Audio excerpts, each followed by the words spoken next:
ভেন্ডিটা লাল লাল করে ভাজা হয়ে গেছে, নামিয়ে নেব।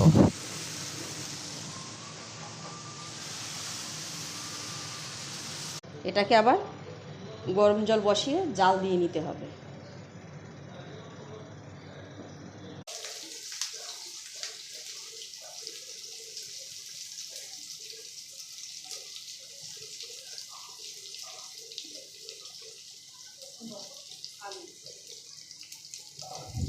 মিনিট ধরে আলুটাকে এইভাবে আস্তে আস্তে ভাজা ভাজা মতন করে নেব, ঠিক আছে। রকমের কাঁকড়া, ছোটো কাঁকড়া, ঠিক আছে, বলেই দিয়ে দিলাম, থাকতে পারলাম না বন্ধুদের সাথে না শেয়ার করে।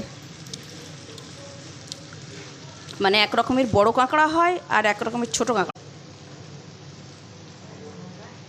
দেখুন ভেন্ডি আলু কাঁকড়া মশলা কিন্তু